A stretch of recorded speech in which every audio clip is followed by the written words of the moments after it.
Welcome back to the Talking Ball podcast powered by Arbitrate. Today we've got a very, very special episode for you. Back in July, Nicola sat down with our F1 Academy stars, Alisha Palmowski, Rafaela Ferreira and Chloe Chambers, to chat all about their careers today as part of the Red Bull Academy programme. I started on karting too. I raced, I think was 9 years on karting, and then I moved to single seaters, Brazilian Formula 4. We're constantly pushing each other forward, aren't we, to try and progress further. A lot of people didn't really realise that the Formula One teams weren't actually developing the cars. Discuss their journey to and their experience in the Red Bull Junior programme and give plenty of tips to the next generation of aspiring young women who want to race.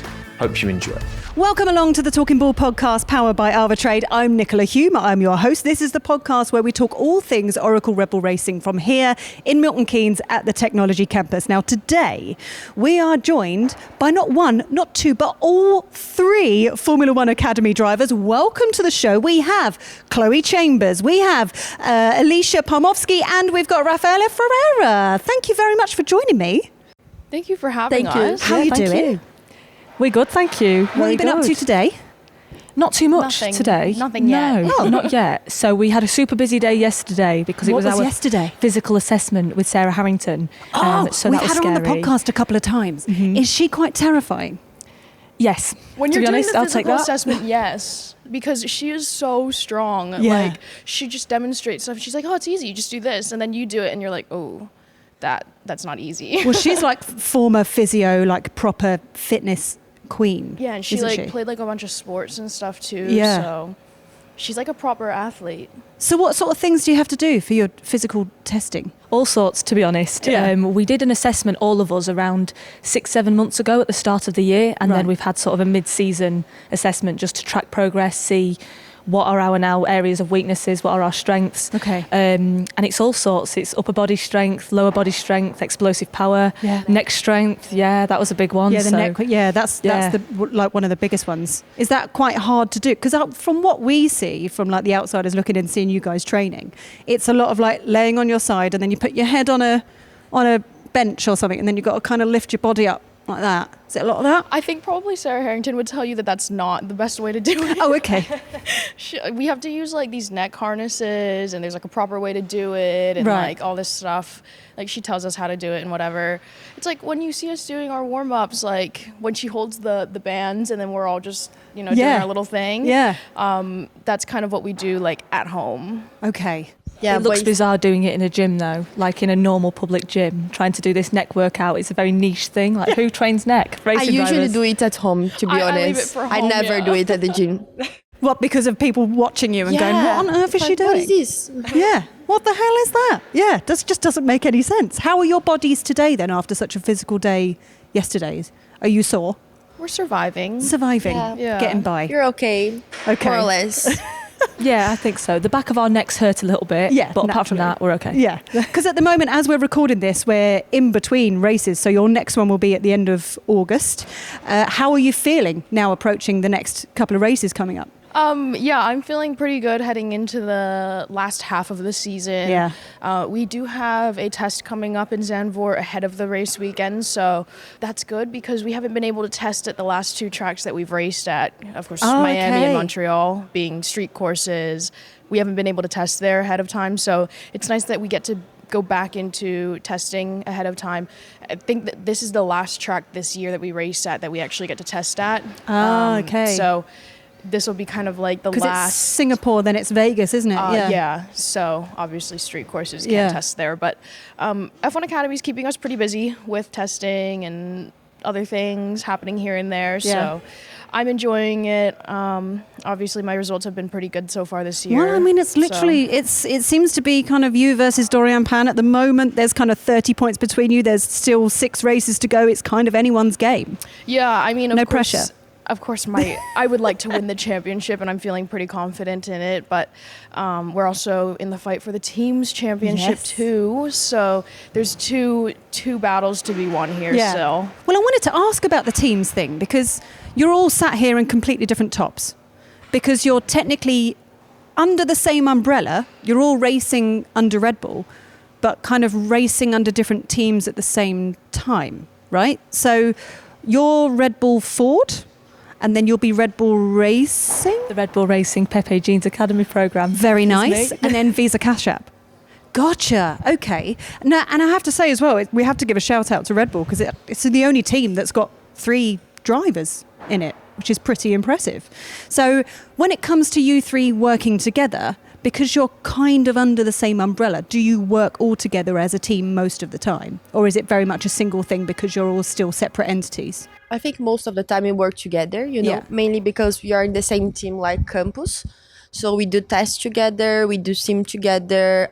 Our workout is almost the same. So we usually do everything together. Yeah. Yeah, and just to add to that, I think it's a really nice team dynamic that we have this year because, as you mentioned, we are under the same umbrella. So we have the same support network around us. We work with the same people. We have a mutual appreciation of what we're all going through, the pressures, the support, what we all need to achieve. So I think there's a lot of respect there between us. We openly share data to bounce each other forwards. Chloe's obviously a second-year driver, whereas myself and Rafa, we're in our rookie season. Yes. So in order to learn from Chloe, we all drive very differently as well. So we're able to compare data and just push each other forwards and learn from each other. So that's great. Well, here's the thing that I think if you just follow Formula One and you don't follow Formula One Academy, if you're watching or you're listening to this, there's completely different rules when it comes to F1 Academy. So each of you will only get 2 seasons to be on track, to be racing, etc. And everyone has the same car. That's how it works, right? So it's a completely different ball game. So this is your opportunity to really show what you're made of. Do you think that makes it tougher? I'm going to come to you, Chloe, for this. I would say in a way it does make it tougher because it's more reliant on your driving rather than just kind of how the car is performing. Yeah. I mean, obviously in Formula One, it's a lot more dependent on the car. I'm not saying that it's all about the car, but it does help, though. It does help to have a top car. I think a lot of people didn't really realize that, like, the Formula One teams weren't actually developing the cars. So people were a little bit confused on that. Yeah. It's like Campos Racing for us is the team that run the cars, do the setup. We have the engineers from Campos. And then, of course, we just have the support from the Red Bull Academy program. I see. To help us more so on off track. Okay. So how are you both finding your first season in F1 Academy? You enjoying it? Yeah, I'm enjoying it. I think the beginning of the year was a challenge a little bit. I have never raced out of Brazil so far. Well, I wanted to ask you about this because you've never raced outside Brazil. So No. and this is a lot of traveling, not Yeah. just for races, but obviously coming here to Milton Keynes to do some training, etc. So are you still based in Brazil and then just traveling back and forth? Yeah, to be honest, now I'm more visiting my house, than living there. Okay, yeah. But yeah, I'm based in Brazil and then I go and come back. It's a little crazy, but I'm enjoying this, and I think now we are having some progresses, on race. I'm looking for the rest of the season. Yeah. Alisha? Yeah, well, I'm only a 3-hour drive away from here, so I'm in a much that's so nicer position than convenient. Rafa. So respect. I don't know how these two do it with the amount of travel. But yeah, I think my season overall, it's been a huge learning curve, to be honest. The car is slightly different to anything I've experienced before. The car that I was driving last year, it's been a new team to adapt to, a new environment, new tracks, a lot of travel, which I've never done in my life before. So a lot of things to adapt to and get used to. But I think we're slowly making progress, and I'm gaining more and more confidence with every lap that I do in the car. And I'm just hoping now, heading towards this second half of the season, that we can start to translate the increase in pace into good results for the team as well. Yeah. So when you are here in Milton Keynes, obviously you've done the training day with Sarah yesterday. So are you also on the sims, doing loads of sim work? How often do you have to come here to the campus? I was actually on the sim yesterday. Very nice. So yesterday afternoon, did a sim session around Zandvoort, just preparing for the upcoming tests. Yeah. Chloe and Rafa were always also in the sim, able to just watch me, see the data, again, so we can just work with each other and bounce off each other. But it's sort of just open to us, the facilities here at Milton Keynes. The support network is incredible. So whenever we want to be on the sim, if we have an upcoming test or race weekend, we can come to the sim as and when we want to, basically, and work on whatever element or aspect of driving that we want to. So the support is incredible. Our life is pretty much sim and gym at the moment, I think. Sim and gym. When we're outside the car. So, I like that. Yeah. I was wondering this because, you look at people, you look at Max Verstappen, who literally comes off track and then just instantly goes straight on a sim or just goes online and plays with his mates. Do you guys all sort of live and breathe racing in the same way? Or, I mean, for me, I like to play Mario Kart on my phone. That's my racing limitations. That's where I'm at. So are you guys all similar? No? I base everything, I guess, around racing. Yeah. So, like, obviously my day revolves around, this is when I'm going to go to the gym. Yeah. So I have to leave that time to go to the gym. Yeah. But then everything else is kind of just, especially when I'm home, I like to kind of unwind a little bit. So How do you unwind? I watch Love Island. Do you? Oh, bit of trash TV. I love it. Love some trash reality shows. There's a really nice, there's some nice quickfire questions here that I wanted to throw towards you, just so everyone can kind of get to know you guys a little bit more. So what I'm going to do is I'm going to throw a question at you and I want to go down the line, bum, bum, bum, answer, answer, answer. If there's something really interesting that you say, we will stop and discuss. But meanwhile, just answer as quick as you can. Are you ready? Do you have a nickname? Sometimes people call me Chloe. Sometimes people call me Nugget. Nugget? Chicken Nugget. Sure. Yeah. I'm just Leash, like a dog leash. Yeah. Beautiful. That's me. I don't have a nickname. Usually people already call me Rafa. Yeah, Rafa, yeah. But Okay. everybody calls me like this, Nice and straightforward. Favourite drink? Red Bull, duh. Nice. Oh, that's what I was going to say. Red Bull, watermelon. Oh, I like the watermelon Yeah. one, yeah. Red Bull, that blueberry one. Good. This is really nice that you're all on brand. That's absolutely brilliant.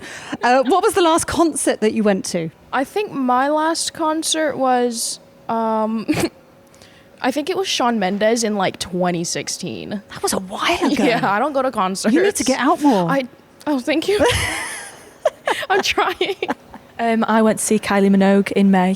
So did I. Did you? Where? I was there. At the O2. Oh no, I was in Manchester. Oh. Same show though. The moment she How did the amazing. locomotion, I lost my mind. I know, me too. I lost my mind. Me too. It was incredible. Absolutely. Yeah. I never went to a concert. What's happening? You've never been to a concert? No. If you could go to anyone, who would you go and see? Bruno Mars, maybe. Bruno Mars, Bruno Mars. maybe. Yeah. I think so. Yeah. Okay. I wasn't expecting that answer, I'll be honest. Yeah. That's busy life. Rafa loves Okay. a bit of Bruno Mars. Okay. Yeah. Yeah, but I'd like to go. He went to Brazil and I was not there. Man. Oh wait, you can have your first concert because Venga Boys are coming to Zandvoort on the Friday, and Rafa is a big Venga Boys fan. She found this out last No, night. this is not true. So she's going to go and watch them. We are not knocking the Venga Boys. They are absolutely brilliant. I reckon they'll be good live. I can't wait, honestly. Yeah. I'm buzzing. Rafa's gonna, Alicia's gonna miss quality to go see the Venga Boys. I'll be front row. Yes. I'll FaceTime you. Please do. I will. That would be amazing. Your favourite takeaway food? I think one that I get pretty often is Chipotle.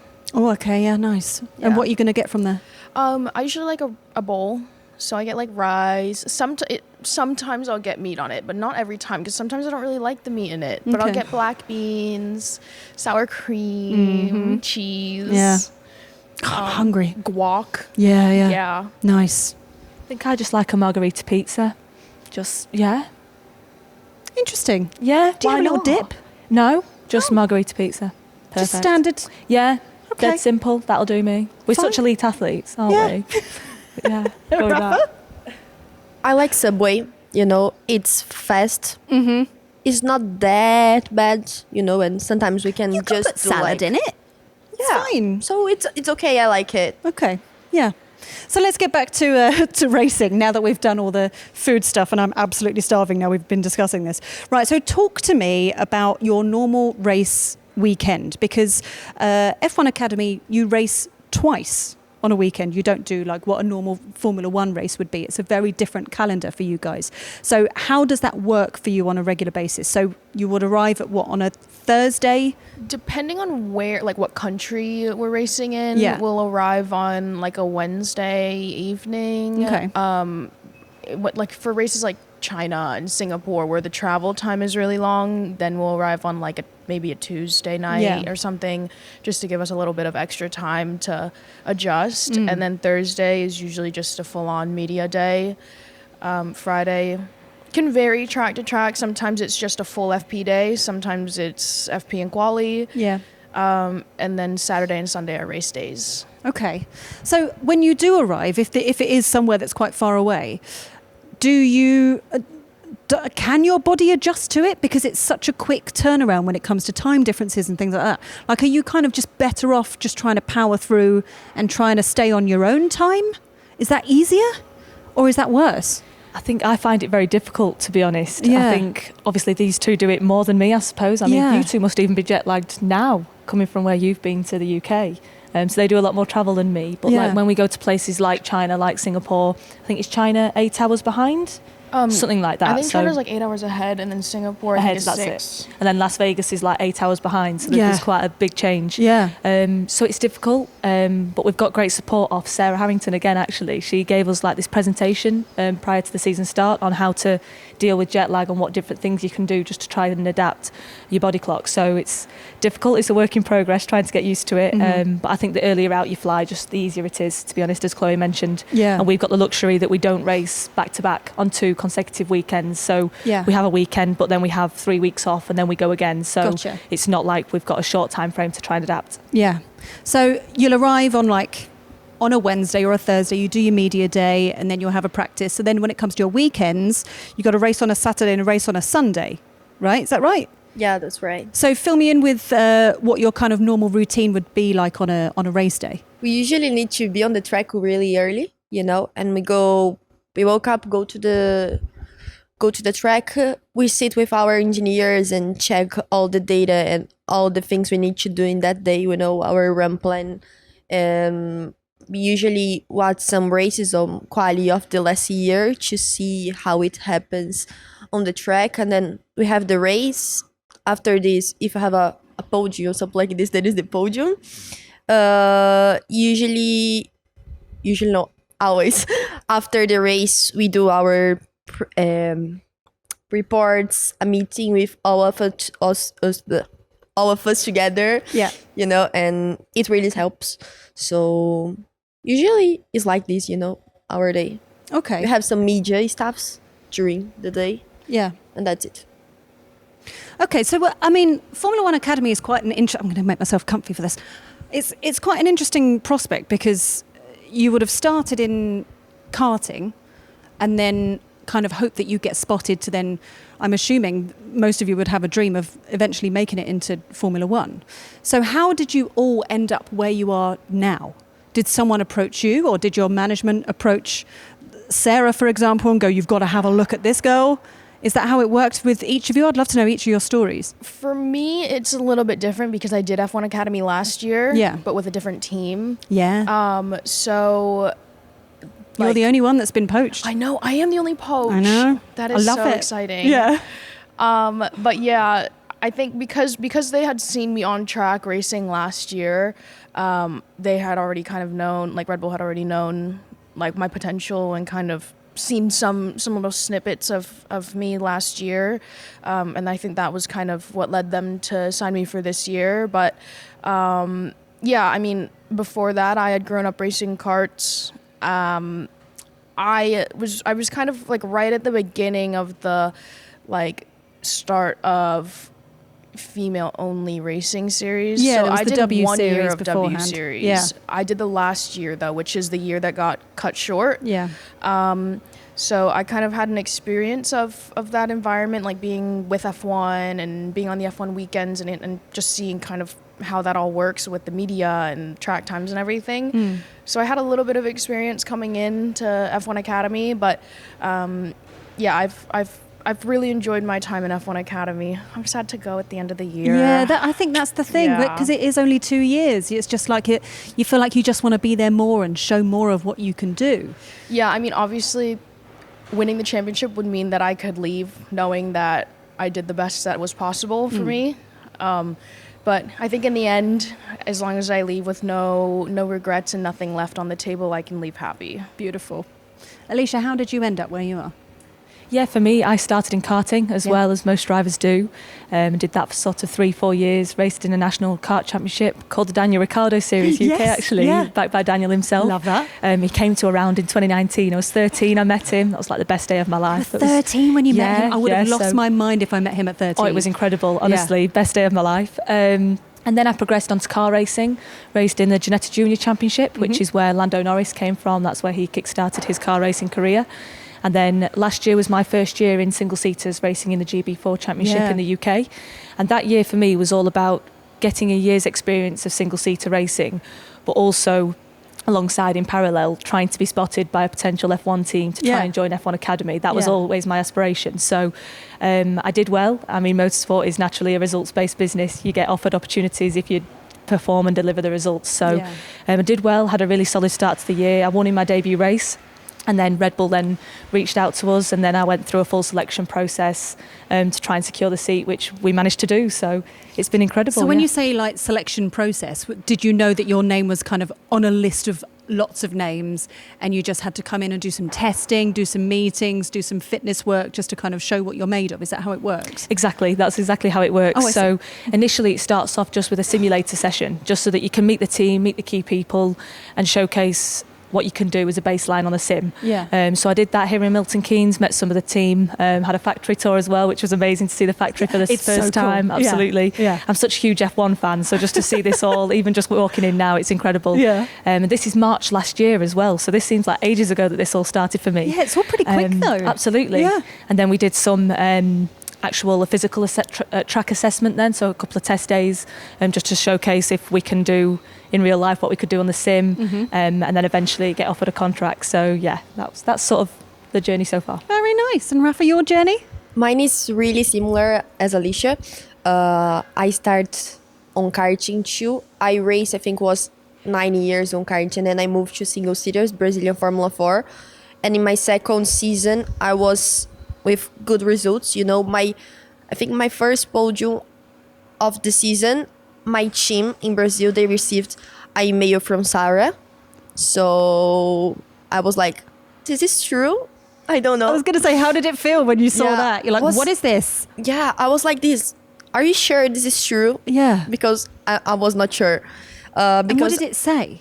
Did it say, we think you're awesome, come in for a meeting? I need to come here, you know, to the sim if they want to meet the factory and almost everything Alisha already said. But yeah, I came here, I did sim, and then we did the assessment on the track, and now we are in F1 Academy. For 2025, we're excited to welcome AvaTrade as a presenting partner of the award-winning Talking Ball podcast. Now, AvaTrade is a globally regulated, multi-award-winning broker featuring over 1,250 tradable instruments from CFDs and futures to options.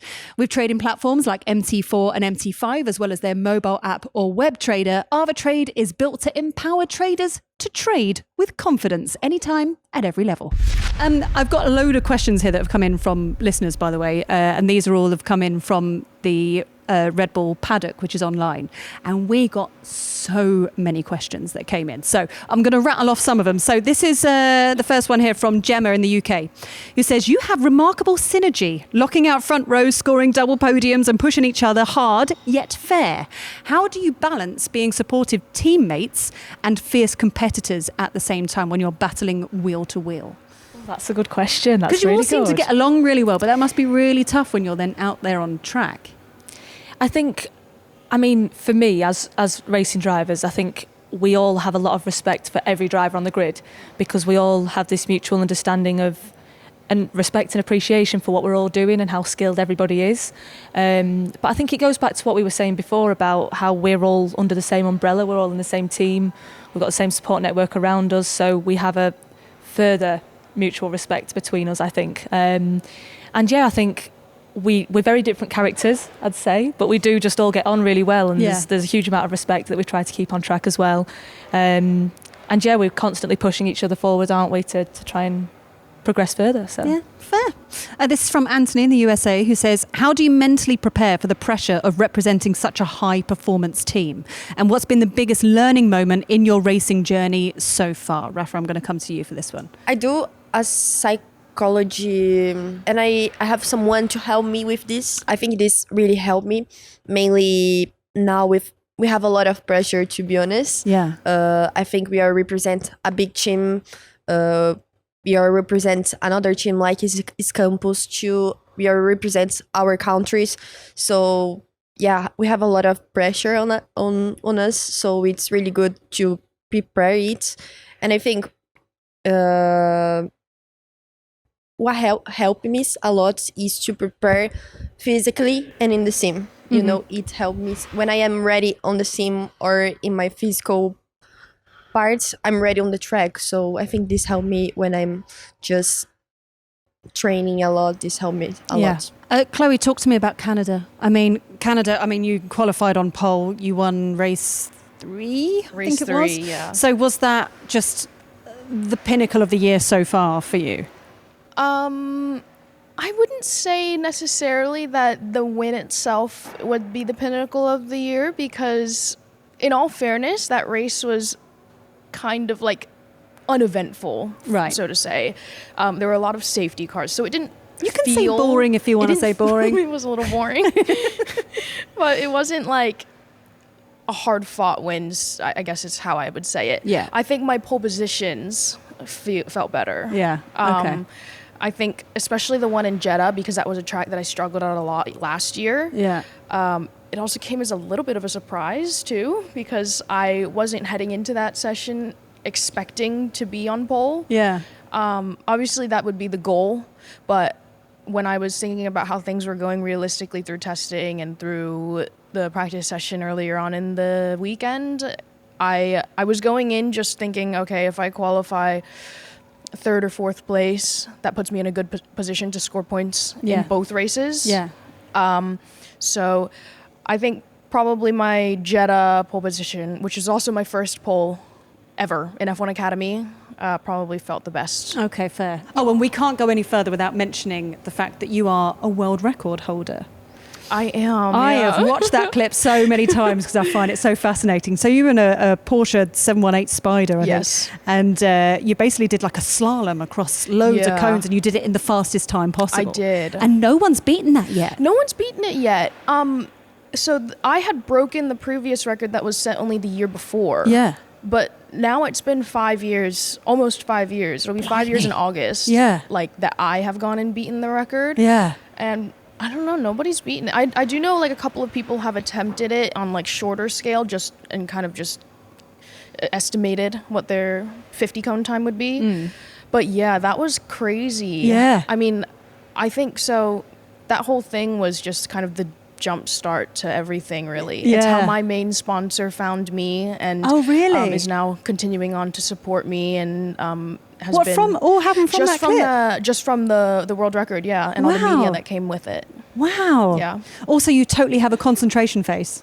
I know. I really did. I mean, to be honest, it was like the heat of August. Yeah. It was like midday. Yeah. I was hot. Yeah. I was hungry. I was tired. Yeah, you had the roof down in that Porsche. That sun was right on your face. Yeah, they made me run it with the roof down Yeah. because it was like more cinematic and whatever. It's a convertible, so like they're like, why not run it with the roof down? And I was like, well, it's a little warm, but okay. But I think most people have a concentration face. I know I that think I do. so, I stick my yeah. tongue out when I need to concentrate. I usually will do that, but I was like, well, there are like 20 cameras on the car, so Yeah. I was really, really conscious of my concentration face. Do you guys have any like superstitions or anything before you set out for a race? I have a banana before every practice, before every quali, every race.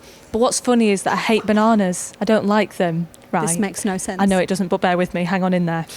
So apparently they're good for you, and bananas, aren't they? And they're meant to give you energy. Yeah. I've never felt the energy, but it's more of a psychological thing that if I've had a banana, I feel like I've put more commitment in than anybody else because I'm not enjoying having the banana, so therefore I deserve to succeed. Okay. Does that make sense? Yes. Now, see, it's quite clever, really. Yeah. So Sure. Yeah. So I don't know if it works because I've never not had a banana, but I'm too scared not no, to. now you have to do it forever. So I've just got to do it forever. Yeah. Okay. So I So suffer, but you're just making yourself suffer. exactly. But You don't know why. I'm a committed athlete. That's what I do. So there you Chloe? go. Well, I am not a committed athlete, and I like to have a little snack before I race too. What's your little snacky snack? A Snickers bar. Okay. Right. Fine. So banana, Snickers. I'm now coming to you, Rafa. I don't eat anything like this, but I think I don't have any superstition. I just, before jumping the car, I pray. I think it's a really dangerous sport and we need to be protected. Yes. Okay. That's a very nice, sensible answer. I like that. So this is from Starling in Puerto Rico, who says, how do you approach learning a new track or a car setup for the first time? Now, obviously, you guys have gone through karting and then gone into cars, etc., and then ended up in single-seaters, which is just a whole different feeling going through your body. So how do you even approach that, for starters? I would say we have the luxury, especially with the teams that are in F1 Academy and of course with Red Bull, to have access to the Red Bull simulator as well as Campus Racing Simulator. Yeah. So that's usually like the main point of focus before heading into a race weekend. In terms of car setup, we don't really change it a whole lot. Especially for us, your driving will make the most difference. So Right. your driving inputs can actually make the car balance change a lot. So you usually don't really do a whole lot with the setup, like nothing too major where you're going to have to completely change your driving or something like that. So we don't really focus on setup so much. Okay. It's more so just for learning the track, learning your braking points, all Yeah. of your references and everything. And then just being able to head into the race weekend or test weekend, just knowing where the track goes. Right. So if you were to jump in each other's cars, they would still feel the same? They should feel relatively similar, yeah. Yeah, okay, that makes sense. This is from Patrick in the Netherlands, who says, if you could drive a famous movie car, what would you choose? You're not allowed to pick the F1 movie. I'm just going to lay down those ground rules right now. In the Italian job, didn't they drive like Mini Coopers? Yes, they did. Love that. Yes. I used to have a Mini Cooper and I miss her dearly. The newer Mini Cooper, the bigger one, No, or I had an older one, like a proper- Cooper S. proper Yeah. Mini? Yeah. Yes, lovely. They're like fun little go-karts. Yeah. I know. I had a lot of fun in it. Yeah. I miss it. I mean, it was really unpractical because I couldn't fit anything in it. Yeah, but they're like the smallest things in the yeah, world. I mean, I loved it though. Yeah, It's far too small for an American road. that's true. Just get bullied. Yeah. So the DeLorean out of Back to the Future, because then I could time travel at the same time. So it's like a Oh, win-win. right. Okay. I mean, so That's fair. yeah. Yeah. You'll go get with done that. speeding though. Can't Yeah, go up to but there's 88 no in cameras, the is there, in UK. the US? I've No, heard. you got to do it in the US because we Yeah. don't have speeding cameras. Exactly. Or you just take it on So the just don't autobahn. get caught. Yeah. Right. Okay. That's so that's take the it, plan. speed, don't get caught. Exactly. Love this. This is from Abdullah in Indonesia, who says, beyond the obvious goal of reaching Formula One, what specific impact do you hope to have as a Red Bull Academy program driver within F1 Academy? Are there any particular barriers that you aim to break or messages that you want to convey to young girls aspiring to a career in motorsport? I think the main thing with F1 Academy is to just increase participation in karting. I think when I was growing up racing karts, especially, there weren't many girls usually. I was usually maybe the only one. I think the most I ever saw was like 3 Wow. in total. Yeah. Now, from what I've seen throughout the karting scene, there are a lot more girls, which will then make F1 Academy more competitive as as those girls start to grow up and get to the age where they can start racing in F1 Academy, and then hopefully that'll widen the pool to find that first full-time female Formula One driver. I've definitely, from an outsider looking at it, I can definitely see the difference that it's made. You can see more young girls going to races that also just want to, even if they don't want to race, they want to study engineering and be involved in some sort of motorsport. I think it's made a huge difference. I think Campus Racing and F1 Academy has the most female staff as well. We have 3 female mechanics. We have Gabby, who is the team manager for the F1 Academy Campus Racing team. Yeah. So already you can kind of see the impact within our team of more female participation off track as well. Yeah, and I think that's the difference that people like Sarah Harrington has made, like Susie Wolff has made. What's she like? She's a legend. Yeah. I love Susie Wolff. Is I'm she? such a big fan. I've never Yeah, met she's- her. I'd love to meet her one Oh, day. you need to. She's Yeah. honestly brilliant. I mean, she's one of my main female idols, I'd say, within sport in general, not Yeah. just motorsport. I Yeah. think, obviously, as a driver herself, as an athlete, she was the most recent female to compete in an FP1 session. I think in F1, which was still like 2014, 2015, still quite a while ago. So she was obviously an incredible driver herself. She knows that females can drive modern day F1 cars physically, so I think she's proof of that. Yeah. And also now what she's doing with F1 Academy, offering the opportunity to all of us young females to try and make way in motorsport. It's changed my life, definitely. It's given me an opportunity that I'd never have. So I think she's the perfect role model and figure for F1 Academy. Well, there's also been some Formula E testing that's been going on. So have you guys all had a go in an FE car? Alisha and I have. Yeah. How was it? That was a different experience. Yeah. I mean, like, just all of the technology and everything that goes into those cars is like completely foreign. Yeah. Like, we go from an F4 car in F1 Academy to like the most like high tech, like tech-based car that there is. And when you think about it, the drivers that are racing in Formula E are like ex-F1 drivers, like drivers who were on their way to F1 but just didn't get the luck that they needed to get into F1. So when you think about it, you're driving at the same like caliber, like same level as them, like in the same machinery as them. So that was pretty cool to realize, I guess. Does it feel different? Because I mean, like, so obviously I work here for Red Bull, but also at the same time I review cars for a living. And I can always feel the difference between driving something with petrol power versus driving something with electric power. I mean, the power is just instant. Is it similar when it comes to an FE car? Like, you put your foot down and it feels like a completely different beast to when you're driving your F1 Academy cars? Yes, to be honest. The power delivery is completely different. Yeah. And the instant torque it takes your breath away. I think the first time you drive it is the best way to describe it. Yeah. I think the biggest thing that struck me was just how the different technicalities, how technical it is, all the different power modes, all the different... Because for us, I mean, I know F1, they have loads of different buttons on the steering wheels, all different menus to go into, change brake bias, all these different modes. But for us in F4, there's not really much that we can change. We can change brake bias, but there's not much on the steering wheel that we need to change mode-wise or setting-wise. Whereas Formula E, that's all it is every lap the engineer on the radio is telling you to go into mode XYZ, press this button, do this. You've got to brake in a different way depending what mode in the car you're on. You have to adapt your driving style massively. So it's a different ball game, definitely. Very, very different to what we're used to. So, I mean, all three of you sat here now at the moment taking part in F1 Academy. I would say living the dream, the three of you right now. What advice or what tips would you give your younger selves back in your karting days? If you could go back and say something to your younger self, what would you say? I think mainly believing in yourself, you know, it's the main thing. When we believe we can do it, we are confident, it will help us in our career, and enjoy as much as we can because it passes really quick.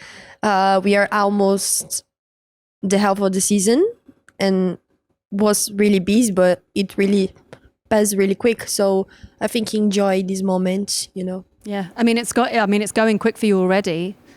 You're just 6 races left.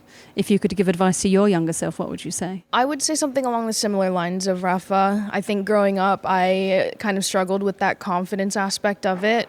I mean, even if you have to almost fake it a little bit to convince yourself, that's better than just kind of going in not really having any confidence. And I think that's something that I struggled with a lot when I was younger, especially being one of the only girls on the grid and seeing my male counterpart succeeding and moving up faster than me.